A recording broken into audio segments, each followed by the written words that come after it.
Suffered a big blow after President Mwai Kibaki declined to assent to a bill seeking to award them a hefty send-off perk. The Retirement Benefits Bill 2012 that was passed on Thursday in the dead of night sought to award each MP 9.3 million shillings as a thank you gift. And as KTN's Eric Njoka reports, the President has ordered the Attorney General to redraft the bill and take it to Parliament.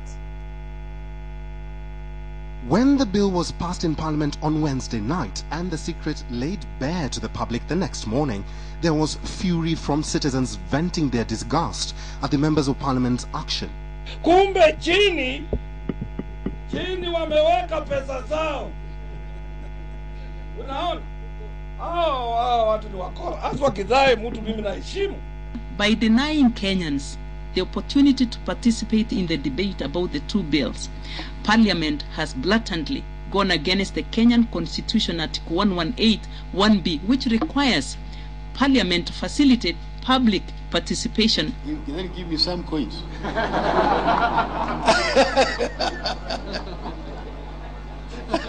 The dreams of the parliamentarians to have privileges while they exit the August House when their term expires in June were crushed by President Kibaki on Saturday after he declined to assent to the Retirement Benefits Bill, instead directing the Attorney General Githu Muigai to redraft the same bill and submit it to the Speaker immediately. Some of the outrageous proposals in the law guaranteed members of Parliament armed bodyguards,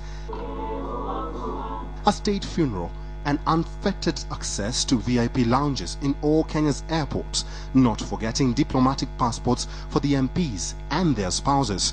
This was ironically greeted with rage even by MPs who were absent when the bill was being passed. For members of Parliament is an example of this greed. Kenyan people, please, any MP who accepts to take this package should never, ever, ever come back to Parliament. Hiyo haijafika kila pahali. Tunataka hata hapa ifike.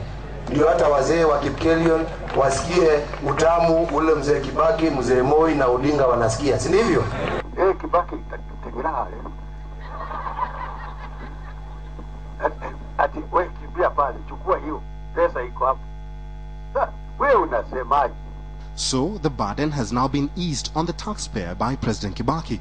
But there is yet another trouble, the controversial provision in the miscellaneous amendment bill on CDF funds.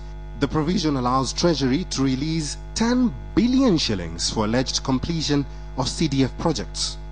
So if President Kibaki was to sign the bill into law, this is what all the members of Parliament would be leaving with them when their term expires in June. Since there are 222 members of Parliament currently in Parliament and each hoped to be paid 9.3 million shillings, the taxpayer would have to have paid them a total of 2.06 billion shillings.